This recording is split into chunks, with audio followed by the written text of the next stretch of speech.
Good morning botany third year student. आज हम first paper का प्लाज्मा मेम्ब्रेन टॉपिक स्टडी करेंगे।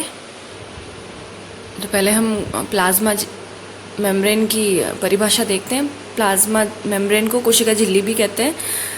तो पादप कोशिका के जीव द्रव्य को चारों ओर से घेरने वाली झिल्ली को कोशिका झिल्ली कहते हैं।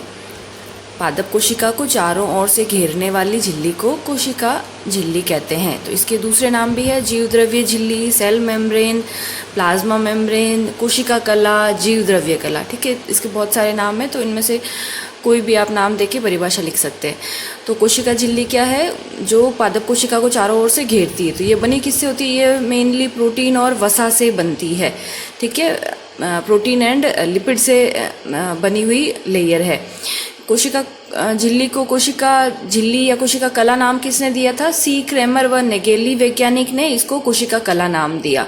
और ये जो है दोहरी परत के रूप में पाई जाती है। ठीक है, अगर हम प्लांट सेल का डायग्राम देखें तो इस प्लांट सेल के डायग्राम में बाहरी जो परत है, बाहरी जो लेयर है वो तो है सेल वॉल। तो सेल वॉल के बारे में हमने डिटेल में पढ़ा था। Cell wall is made up of cellulose. Cellulose से बनी होती है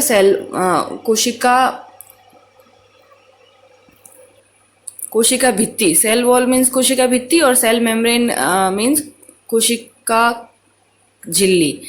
ठीक है, तो कोशिका झिल्ली अभी हम पढ़ रहे हैं। तो कोशिका झिल्ली का अगर हम डायग्राम देखें डिटेल में, ये जो परत है, अंदर वाली परत है, उसे हम देखें तो ये इस तरह से है कि प्रोटीन की तो इसमें दोहरी परत लिपिड की इसमें दोहरी परत पाई जाती है। और उन लिपिड की परत में ये जो प्रोटीन होते हैं वो धंसे हुए रहते हैं।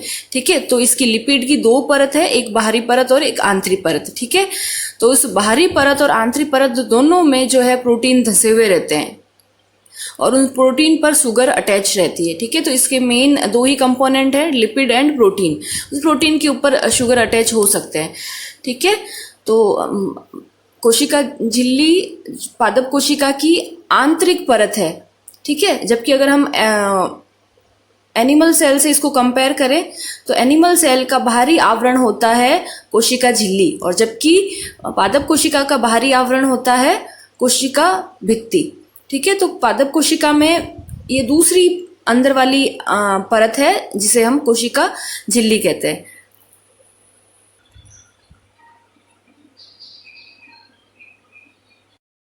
अब हम कोशिका झिल्ली की संरचना देखते हैं कि कोशिका झिल्ली कैसे बनी होती है।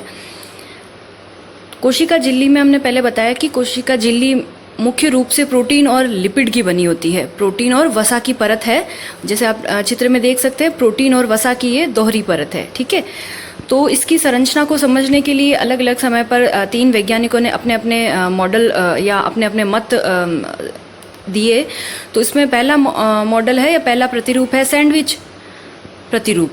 सैंडविच प्रतिरूप में क्या होता है कि जो जिस तरह से हम ब्रेड देखते हैं ना कि दोनों ऊपर और नीचे दोनों तरफ सैंडविच में ऊपर और नीचे ब्रेड होती है और बीच में जो है जो भी सैलिड और मसाला क्रीम और वो फिल की जाती है, तो वैसे ही इसमें बाहरी परत भी प्रोटीन है और इधर की साइड में भी बाहर की तरफ प्रोटीन है और बीच में जो है लिपिड की लेयर है। ठीक है, तो डेनियल एंड डॉवसन ने ये सैंडविच प्रतिरूप दिया जिसमें उन्होंने बताया कि कोशिका झिल्ली जो है दोहरी झिल्ली है, दोहरी परत है जो प्रोटीन की दो परतों के बीच में लिपिड की लेयर धंसी हुई रहती है। ठीक है, फिर दूसरा मॉडल दिया है इकाई कला प्रतिरूप। वो किसने दिया था?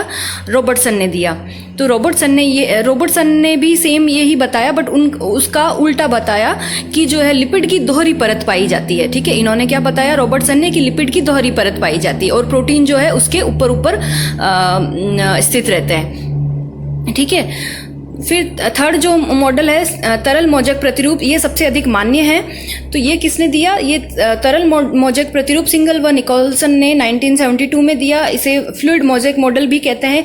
इसका ये मीनिंग होता है, तरल मोजैक का मीनिंग होता है कि कहीं जैसे धब्बे के जैसी संरचना, और तरल का मीनिंग है लिक्विड, है ना, फ्लूइड। तो वसा जो है तरल के समान है और उसमें जो प्रोटीन है वो जैसे धब्बों के रूप में स्थित होते हैं बीच बीच में। ठीक है, तो हम यहाँ पे इसकी संरचना को देखेंगे। इसमें भी लिपिड की दोहरी परत है, एक ये ऊपर वाली झिल्ली या ऊपर वाली लिपिड की परत और एक ये लिपिड की नीचे वाली परत। तो लिपिड की दो परत होती है। तो ऊपर वाली लिपिड की परत में भी प्रोटीन धंसे हुए रहते हैं, नीचे वाली लिपिड की लेयर में भी प्रोटीन धंसे हुए रहते हैं, ठीक है। तो इसमें इन्होंने ये बताया कि जो लिपिड है वो तैरती हुई संरचना है जिसमें जो प्रोटीन है वो धंसे हुए रहते हैं। तो सिंगर व निकोलसन ने अपने तरल मोचक प्रतिरूप में ये बताया कि इसमें दो प्रकार के प्रोटीन पाए जाते हैं, बाहरी प्रोटीन और आंतरिक प्रोटीन।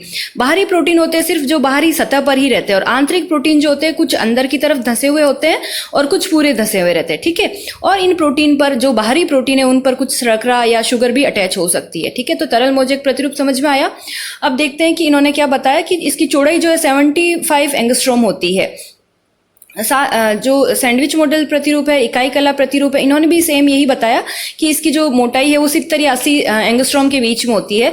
लेकिन सिंगर व निकोलसन ने अपने मॉडल में ये बताया कि इसकी जो चौड़ाई है कोशिका झिल्ली की एग्जैक्ट जो चौड़ाई है वो 75 एंगस्ट्रॉम ही होती है, ठीक है। अब हम इनके और डायग्राम देखते हैं। ये डायग्राम आप बना सकते हैं सैंडविच मॉडल में जो डेनियल व डॉवसन ने दिया। ये डायग्राम आप बना सकते हैं एकल कला प्रतिरूप में जो रॉबर्टसन ने दिया, और ये डायग्राम है तरल मोचक प्रतिरूप का जो सिंगल व निकोलसन ने दिया। तो आपके क्वेश्चन आता है कि कोशिका झिल्ली की संरचना को समझाइए, तो इसमें आपको ये तीनों मॉडल लिखने हैं और कोशिका झिल्ली की परिभाषा लिखनी है। तो अभी हमने कोशिका झिल्ली की संरचना देखी थी, अब हम कोशिका झिल्ली के कार्य देखते हैं। तो कोशिका झिल्ली क्या कार्य करती है कि फर्स्ट इसका है पॉइंट कि कोशिका झिल्ली कोशिका को एक निश्चित आकार प्रदान करती है, आकार और आकृति प्रदान करती है। कि कोशिका का जो जीव द्रव्य है वो कोशिका झिल्ली से ही बंधा हुआ रहता है, तो ये कोशिका के जीव द्रव्य को एक जो है शेप प्रोवाइड करती है। और आप देख रहे हो कि जो कोशिका के चारों तरफ जो कोशिका झिल्ली पाई जाती है वही कोशिका झिल्ली सारे कोशिकांगों के भी चारों तरफ पाई जाती है। आगे हम माइटोकॉन्ड्रिया, गोल्जी बॉडी, ईआर, केंद्रक, माइटोकॉन्ड्रिया, हरितलवक ये सब पढ़ेंगे ना। तो इनके चारों तरफ जो झिल्ली पाई जाती है वो उसका भी निर्माण कोशिका झिल्ली के समान ही होता है, ठीक है। तो सारे कोशिकांगों के चारों तरफ पाई जाने वाली झिल्ली और कोशिका के चारों तरफ पाई जाने वाली झिल्ली सेम ही है, ठीक है। उनकी जो है दोनों की संरचना जो है सेम ही होती है। तो हम पहला इसका पॉइंट क्या हुआ, निश्चित आकार व आकृति प्रदान करती है। सेकंड है कि कोशिकांगों की सुरक्षा करती है।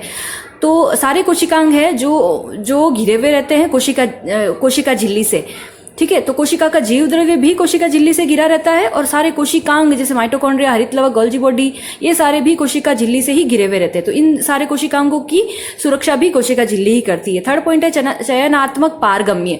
चयनात्मक पारगम्य का मीनिंग होता है कि चयनात्मक का मतलब सेलेक्ट करके जो चीजें चाहिए, मेन जो चीजें चाहिए उन्हीं को ही अंदर आने देना, बाकी को बाहर ही रखना। और पारगम्य का मीनिंग होता है कि बाहर या अंदर आने देना। तो कोशिका झिल्ली के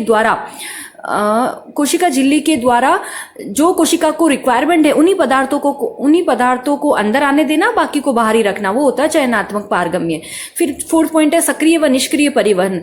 कोशिका झिल्ली के द्वारा जिन पदार्थों की आवश्यकता होती है उनका ट्रांसपोर्ट वो कहलाता है सक्रिय व निष्क्रिय परिवहन। अब सक्रिय का मीनिंग होता है कि एनर्जी का यूज करके परिवहन होना, और एक है कि विदाउट एनर्जी परिवहन होना, वो कहलाता है निष्क्रिय परिवहन, ठीक है।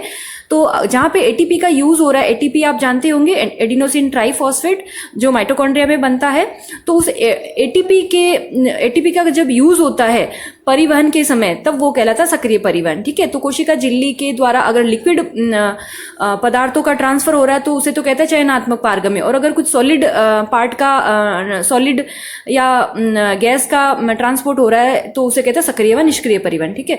फिर है कि फिफ्थ पॉइंट है अंतःग्रहण में सहायक।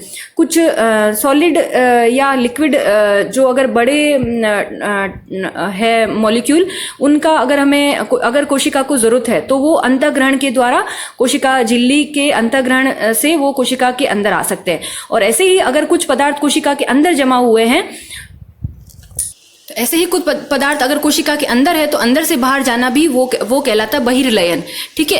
एक्सोसाइटोसिस और एंडोसाइटोसिस, अंदर आना एंडोसाइटोसिस और बाहर जाना एक्सोसाइटोसिस, ठीक है।